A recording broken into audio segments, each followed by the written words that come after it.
1/5 of the world's oil passes through a strip of water 21 miles wide. 21 miles. That is the Strait of Hormuz. And on the night of May 7th, 2026, 3 United States Navy guided missile destroyers sailed into that strait. And Iran fired missiles, cruise weapons, and combat drones directly at them. America blew them out of the sky, sank the small boats, struck Iranian military facilities across Bandar Abbas, Keshem Island, and Minab. And then Donald Trump got on Truth Social and wrote, and I am giving you the substance of his words, that the Iranians dropped beautifully down to the ocean, very much like a butterfly dropping to its grave. But here is the question nobody is asking loudly enough. If America won that exchange so decisively, if the destroyers passed through unharmed, if the Iranian attackers were completely destroyed, then why is the Strait of Hormuz still not fully open? Why is the ceasefire still described as being on massive life support? Why is the world still paying $4.52 per gallon of gasoline? And why has Iran, after losing its supreme leader, losing a third of its navy, and losing a large portion of its missile infrastructure, why has Iran not surrendered? Tonight, we go inside the most consequential military confrontation of 2026. We go inside the Strait of Hormuz, the war that began on February 28th, the exchange that nearly collapsed a fragile ceasefire, and the question that will define the next decade of American power in the Middle East. Because what happened in that strait on May 7th is not just a military story. It is a story about the limits of the most powerful navy in the history of the world, and what those limits mean for every person on this planet who buys fuel, who ships goods, who depends on the global economy to function. To understand May 7th, you have to go back to February 28th, 2026. Because nothing that is happening in the Strait of Hormuz today makes sense without understanding what America and Israel did on that morning, and what they unleashed when they did it. At 9:45 in the morning, Tehran time, the United States and Israel launched Operation Epic Fury. Nearly 900 airstrikes in the first 12 hours alone. The targets were Iran's missile installations, its air defenses, its nuclear enrichment facilities, and its military leadership. In the opening hours of that operation, Supreme Leader Ali Khamenei was killed.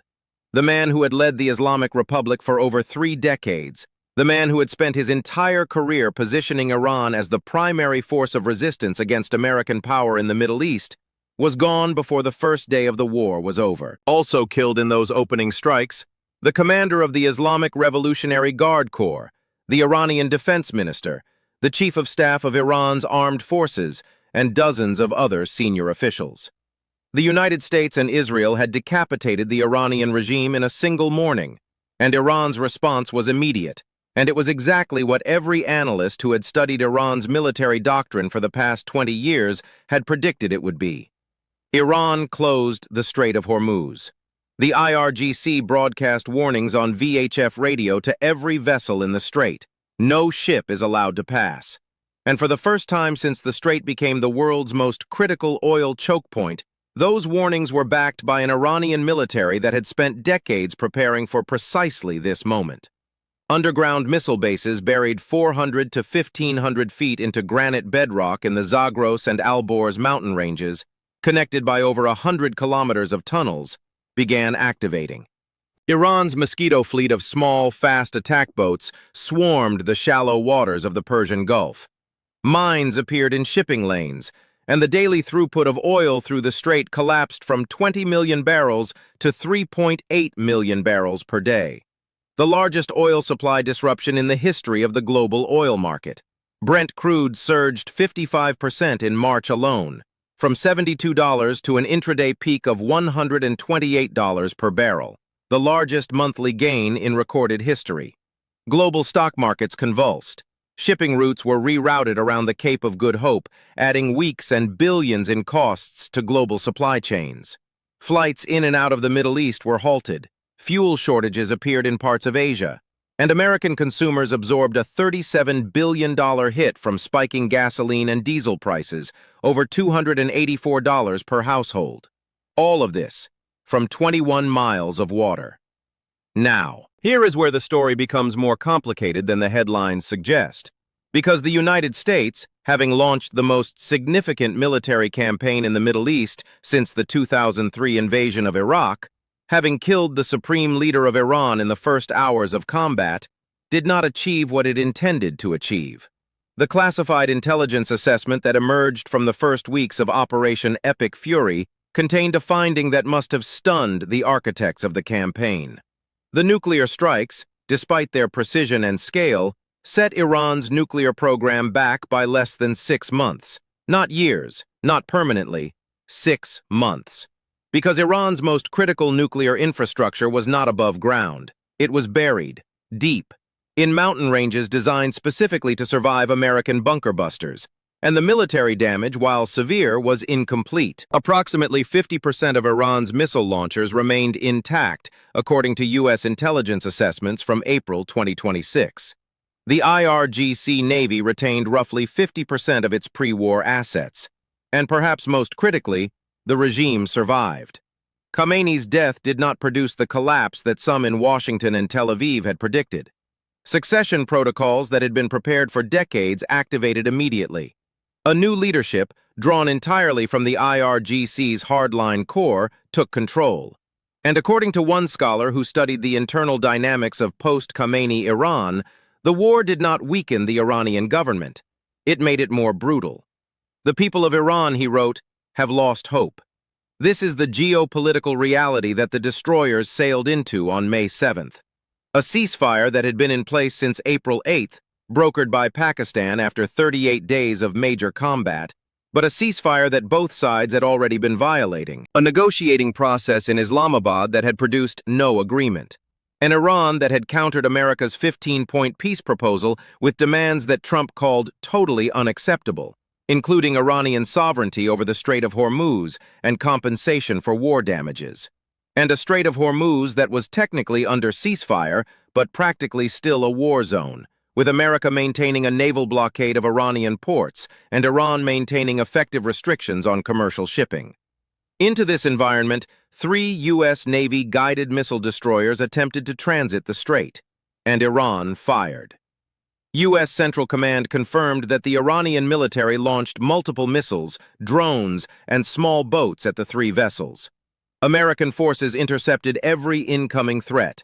No U.S. assets were struck. CENTCOM then responded with what it described as self-defense strikes, targeting Iranian missile and drone launch sites, command and control locations, and intelligence, surveillance, and reconnaissance nodes across Bandar Abbas, Qeshm Island, and Bandar Kamir. Iran told a different story. Iranian state media reported that its forces fired only after U.S. destroyers targeted 2 Iranian tankers in violation of the ceasefire. They accused America of air attacks on civilian areas on Qeshm Island. And the IRGC released what it claimed were the first images of its Navy firing cruise missiles at American warships, a deliberate information warfare operation designed to show the Iranian domestic audience that their military had stood up to the United States Navy and survived. Trump called it a love tap. He posted that the ceasefire remained in effect. He said Iran's attackers were completely destroyed. He warned that if Iran did not get its deal signed fast, America would knock them out harder and more violently in the future.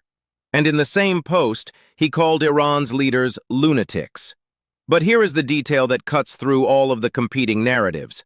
The detail that tells you more about the true state of this conflict than any official statement from Washington or Tehran. The destroyers made it through, but the Strait of Hormuz is still not open. Think about what that means. The United States Navy, the most powerful maritime force ever assembled in human history, fought its way through 21 miles of water, won the exchange decisively by every military metric, destroyed the attacking forces, struck Iranian military facilities, suffered 0 damage to its vessels or personnel. And the world's most important oil shipping lane is still not functioning at pre-war capacity. Because military victory in the Strait of Hormuz is not the same as strategic victory in the Strait of Hormuz. Iran does not need to sink an American destroyer to win this confrontation. It needs only to maintain enough threat, enough uncertainty, enough risk that commercial shipping refuses to transit without U.S. Navy escort. And the U.S. Navy, for all its power, cannot escort 120 commercial vessels per day through a 21-mile choke point while simultaneously managing a ceasefire, conducting ongoing strikes on Iranian military facilities, maintaining a naval blockade of Iranian ports, and deterring escalation across the entire Middle East. This is the strategic logic that Iran has operated on since February 28th. It is asymmetric warfare at its most sophisticated. Not winning by defeating the American military, winning by making American victory too expensive to sustain. And it is working. Partially. Because Trump paused Operation Project Freedom, the mission to escort commercial ships through the strait, after just one day. Not because the military operation failed, but because Saudi Arabia, furious that Trump had announced the mission without consulting Riyadh, responded by refusing to allow U.S. military aircraft to fly from Prince Sultan Air Base or through Saudi airspace. The operation that was supposed to demonstrate American resolve became a demonstration of the limits of American alliances. Pakistan, which has been mediating between Washington and Tehran, welcomed the pause. Saudi Arabia's Crown Prince Mohammed bin Salman was named as having pushed Trump toward the suspension. And in Islamabad, a Pakistani prime minister expressed hope that the momentum would lead to a lasting agreement.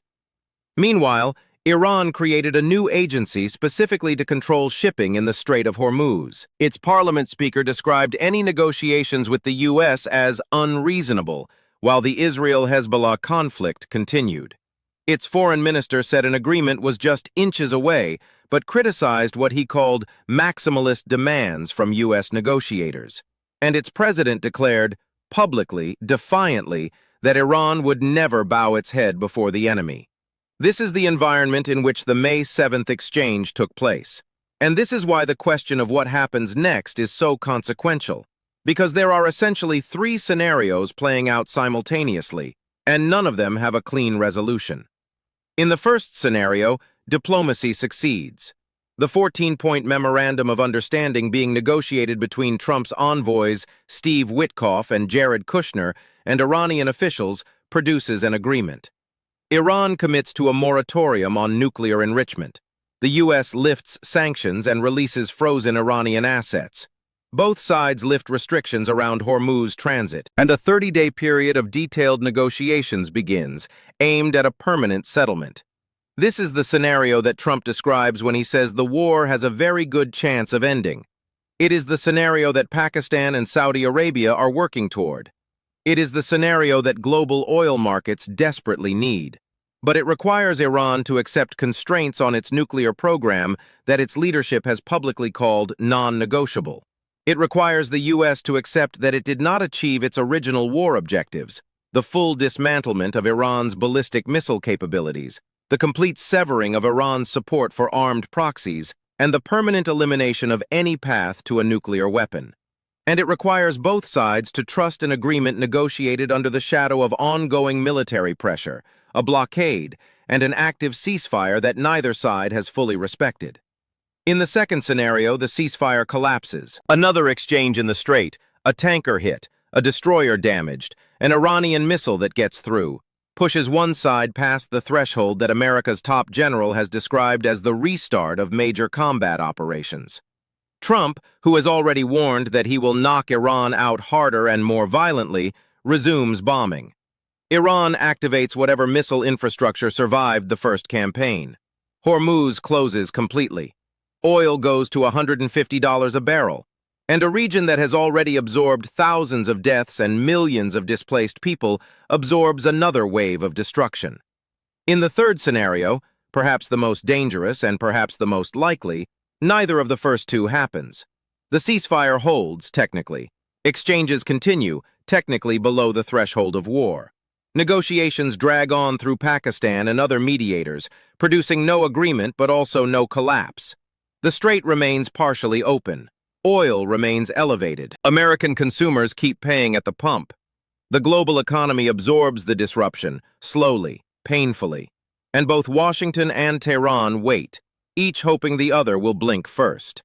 This is the game of brinkmanship that Iran's advisor to the supreme leader described publicly when he warned Trump not to imagine that Iran's current calm meant U.S. victory. "We defeated you on the battlefield," he said, Never think you will emerge victorious in diplomacy. That statement is extraordinary because it reveals what Iran actually believes about this war. Despite the death of Khamenei, despite the destruction of a third of its navy, despite the damage to its missile infrastructure and nuclear facilities, Iran's leadership believes it has won the military phase of this conflict because it is still standing, because the regime survived, because the Strait of Hormuz is still not fully open, and because America, for all its destroyers, all its cruise missiles, all its bunker busters, has not achieved a single one of its 4 original war objectives. The nuclear program was set back by 6 months, not eliminated. 50% of Iran's missile launchers are still intact. Iran's support for armed proxies across the region continues, and Iran does not have a nuclear weapon, but the hardline IRGC leadership that now runs the country is more motivated than ever to get one. Meanwhile, American consumers have absorbed over $284 per household in extra energy costs. U.S. munition stockpiles have been depleted at rates that analysts say will take 3 to 5 years to rebuild. The 2-month campaign cost approximately $25 billion, and the gas price at the average American pump stands at $4.52, with U.S. Energy Secretary Chris Wright telling CNN that prices may not fall below $3 per gallon until 2027, even if the strait reopens. So who won the exchange on May 7th in the Strait of Hormuz? America's destroyers passed through. Iran's attackers were destroyed. By every tactical measure, the United States Navy won decisively. But strategic victory and tactical victory are different things. And in the Strait of Hormuz, in May 2026, they may be pointing in opposite directions. The ceasefire is on massive life support, in Trump's own words. The nuclear deal is nowhere close to signed. Iran's leadership is more hardline, not less, after Khamenei's death. 50% of its missile capacity remains. The IRGC, which now effectively runs Iran, has spent decades preparing for exactly this moment, for a confrontation in which it cannot defeat America militarily, but can make American victory strategically hollow. And in the background, China watches. Russia watches. Both countries have interests in an extended American entanglement in the Persian Gulf that distracts Washington from Ukraine, from Taiwan, from every other pressure point on the global chessboard. China's role in any final Iran deal is being described as important by regional sources. Xi Jinping's summit with Trump carries implications not just for trade, but for whether Beijing chooses to facilitate or obstruct the path to an agreement. The world is watching 21 miles of water.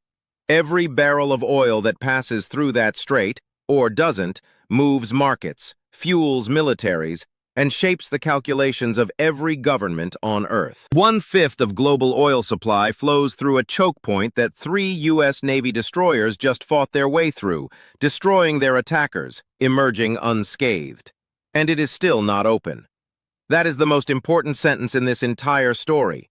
Not that America won the exchange, not that Iran fired and was blown away, but that despite all of it, the war, the campaign, the ceasefire, the destroyers, the strikes on Bandar Abbas and Keshem Island, despite all of it, the Strait of Hormuz is still not fully open. And until it is, the question that began this story remains unanswered. Iran fired on 3 U.S. Navy destroyers in the Strait of Hormuz. America blew them away. Now what?